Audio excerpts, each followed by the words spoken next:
अस्सलाम नाज़रीन, आप देख रहे हैं आखिर न्यूज़ चैनल और मैं हूं इरफान इम्तियाज़। नाज़रीन करम, ज़ुबान से 57 पंखे रोककर आलमी रिकॉर्ड एक शख्स ने बना लिया है। जी बिल्कुल, और इसकी जो वीडियो है वो वायरल होगी सोशल मीडिया के ऊपर। जी बिल्कुल, हम आपको स्क्रीन पे भी ये वीडियो दिखाएंगे। और भारत के ये शख्स हैं जिनका नाम जो है वो कनिति कमापेंकरा बताया जा रहा है, और अपनी ज़ुबान से उन्होंने 50 से ज़ायद पंखे जो है वो रोके हैं। वह कुछ यूँ कि 60-70 के करीब करीब जो पंखे थे वो ऑन करके लगाए गए बिजली के ऊपर। वो पंखे जो आप अपने रोज़मर्रा ज़िंदगी में इस्तेमाल करते हैं और जिसको आम ज़ुबान में आप पेडेस्टल फैन या जो फर्शी पंखे हैं आप कहते हैं, ये पंखे जो है एक साथ रख कर 60 से 70 के करीब करीब पंखे जो है वो चला दिए गए। और जब ये पंखे अपनी फुल स्पीड को पहुंचे तो उस वक्त जो है इस बातिस टेंट मैन ने, जिनका नाम जो है वो कनिति कमापेंकरा बताया जा रहा है, और इनकी जानब से ये स्टंट किया गया है। और 50 से ज़ायद जो कि 57 पंखे, एक जो खबर है सामने आ रही है कि 57 पंखों को इन्होंने यके बाद दिगरे अपनी ज़ुबान से ही रोक दिया है।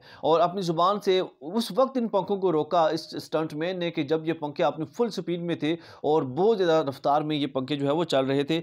आप अंदाज़ा लगा सकते हैं जब पंखे चल रहे होते हैं तो उनकी जो आवाज़ कितनी ज़्यादा होती है, हवा कितनी तेज़ होती है, जो कि गर्मियों में आप ये चलाकर अपने आप को फैसिलिटेट करने के लिए चलाते हैं। तो Guinness book of world record में उनका ये नाम जो है शामिल कर लिया गया है 57 बरकी पंखों को अपनी ज़ुबान से रोकने की बिना पर। और वह कुछ यूँ कि ये एक इटली का एक टीवी सीरीज़ था, वहाँ पे ये शो चल रहा था, और उस शो में इस भारतीय शख्स ने अपना स्टंट जो है वो किया है। और उस शो का नाम जो है वो लो शो डी रिकॉर्ड है, जिसमें भारतीय स्टंटमैन कनिति कमापेंकरा ने ये स्टंट किया है। और वो इससे पहले भी कई इस तरह के नंबर जो स्टंट हैं वो कर चुके हुए हैं, और मुख्तलिफ जो गिनीज बुक ऑफ में अपने रिकॉर्ड जो है वो दर्ज करवा चुके हैं, और उनका नाम जो है वो लिखा जा चुका है। उम्मीद करता हूँ व्लॉग आपके लिए इन्फॉर्मेटिव रहा होगा। इस तरह के इन्फॉर्मेटिव वीडियोस देखने के लिए हमारे चैनल को सब्सक्राइब करना, बेल आइकन प्रेस करना न भूलिएगा। एक नए व्लॉग के साथ फिर हाजिर होगा। इजाज़त दीजिए, अल्लाह के बाद।